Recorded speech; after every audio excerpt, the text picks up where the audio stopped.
Eu somente sabia que queria entrar lá e machucar alguém.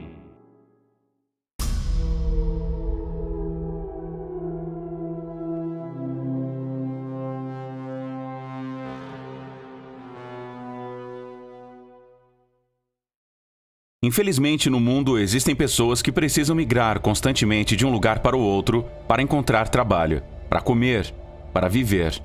O caso de Tommy Lynn Sells é um deles. Mas ao contrário dos outros, ele não leva uma vida nômade apenas para sobreviver. Também faz isso para realizar sua macabra paixão, ser um assassino em série. Oakland, Califórnia, Estados Unidos. Tommy Lynn Sells nasceu em 1964, em meio a um ambiente trágico e uma família desestruturada. Poucos meses depois de vir ao mundo, ele viu sua irmã gêmea Tammy Jean morrer de meningite, enquanto ele conseguiu superar a doença, uma perda que o marcaria para sempre. Assim, sua mãe, incapaz de cuidá-lo, enviou o pequeno Tommy para morar com sua tia Bonnie no outro lado do país, em Missouri. Sua mãe parecia ter o abandonado, então sua tia pretendia adotá-lo. Mas de um dia para o outro, sua mãe voltou e o levou embora. Tommy tinha apenas 5 anos.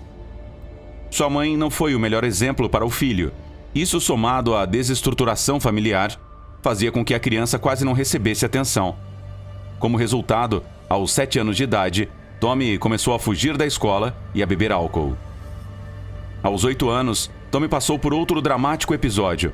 O menino foi vítima de constantes abusos sexuais por parte de um vizinho. O menino passava um tempo com um homem chamado Willis Clark, que o abusava dia após dia.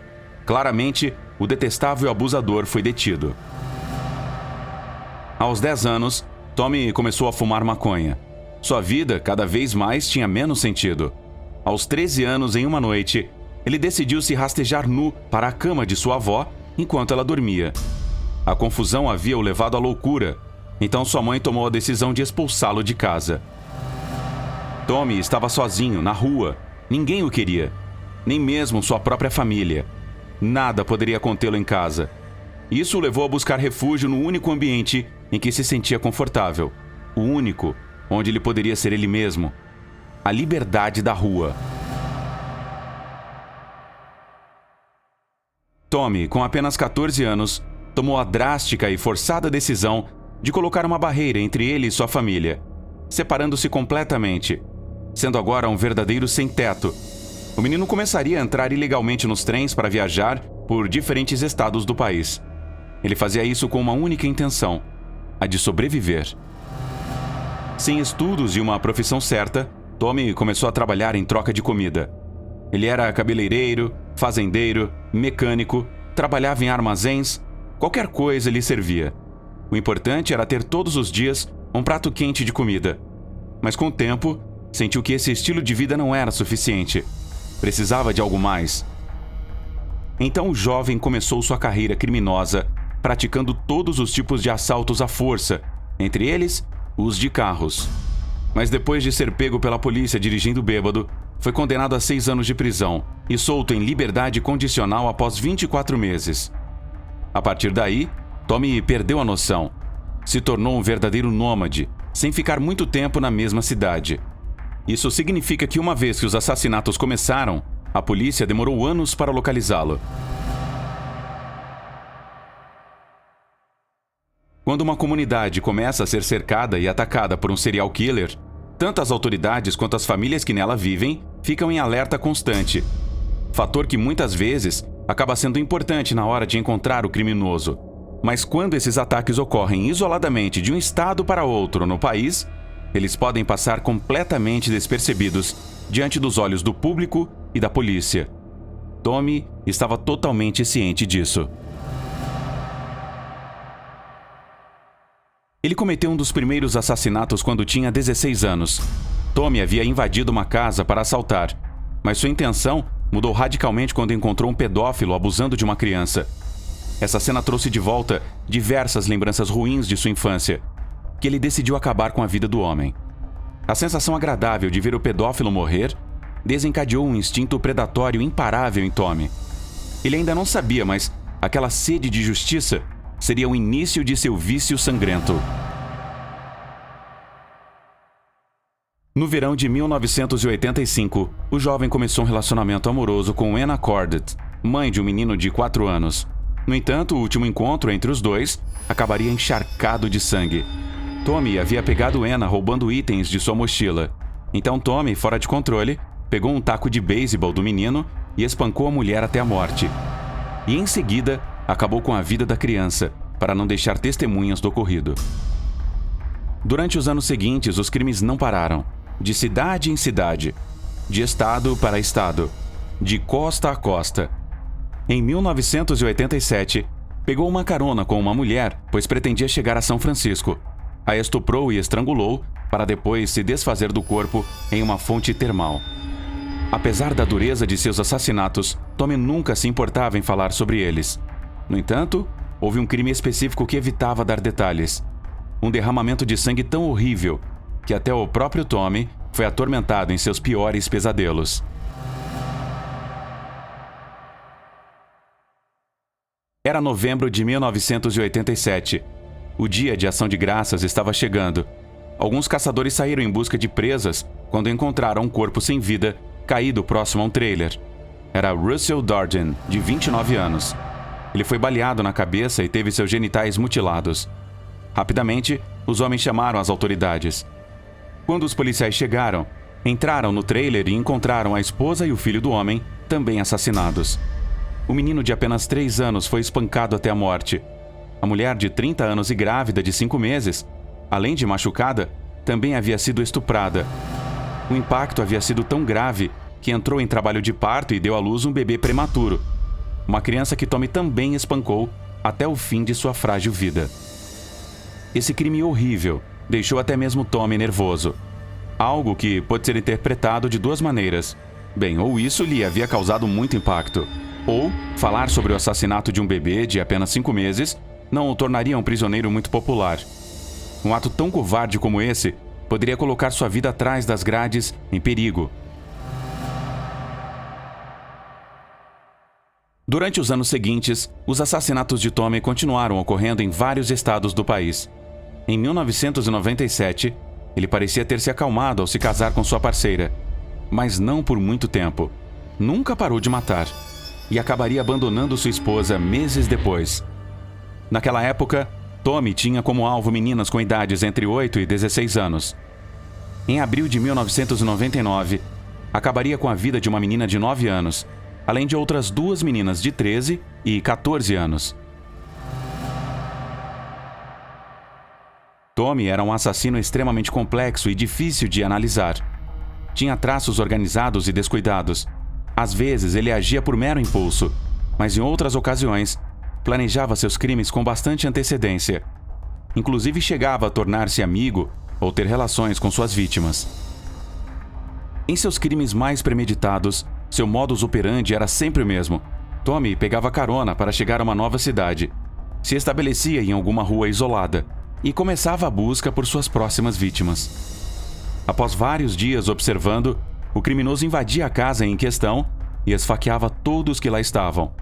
Fazia isso com grande violência e ferocidade, mas sem causar morte imediata. Gostava de contemplar o sofrimento alheio. Além disso, abusava sexualmente de mulheres e meninas e, finalmente, cortava suas gargantas antes de fugir.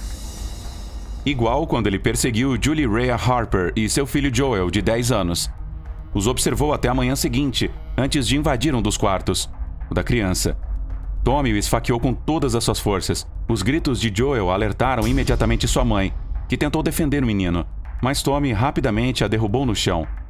Quando os policiais chegaram à cena do crime, as evidências apontavam apenas para um culpado, a mãe. Julie estava em plena disputa com o ex-marido pela guarda da criança.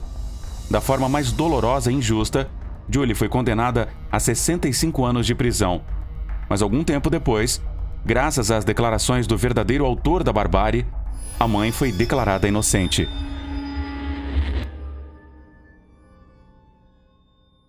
Apesar de seu procedimento praticamente ser idêntico, a escolha das vítimas costumava ser a mais indiferente. Matava mulheres de todas as idades, homens adultos, meninos, meninas. Todo o sangue era válido para satisfazer sua necessidade macabra. O padrão de Tommy não estava na pessoa em si, mas sim no próprio crime, no prazer que experimentava a cada golpe, em cada facada, em cada assassinato.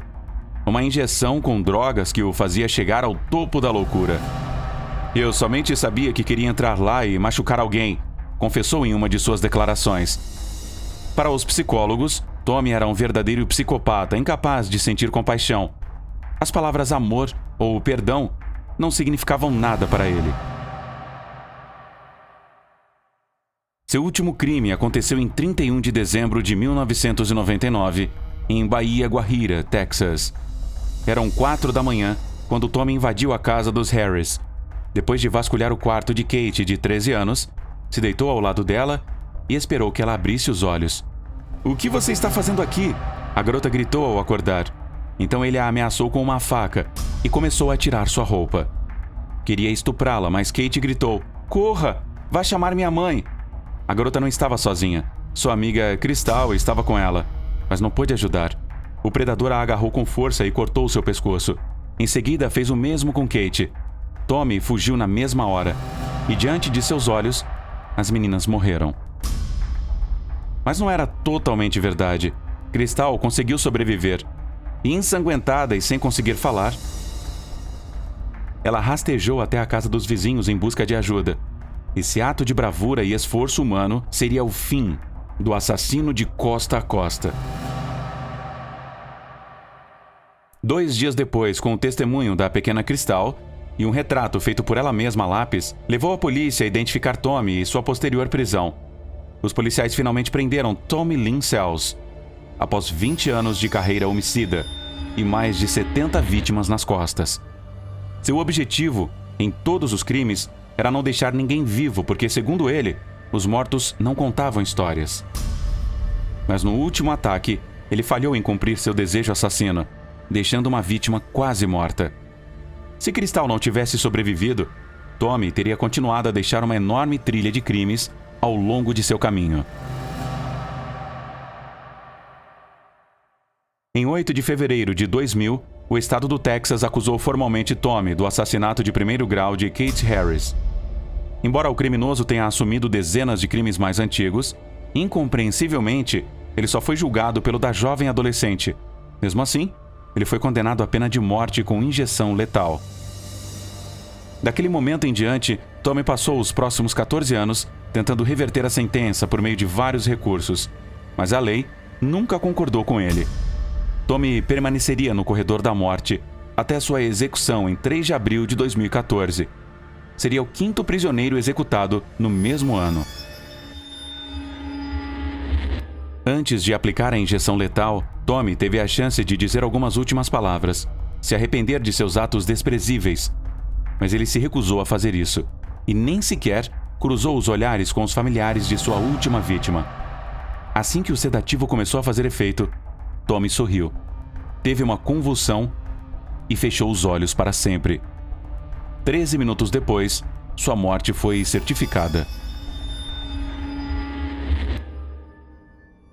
O pai de Kate explicou aliviado à mídia que aquele era um grande dia.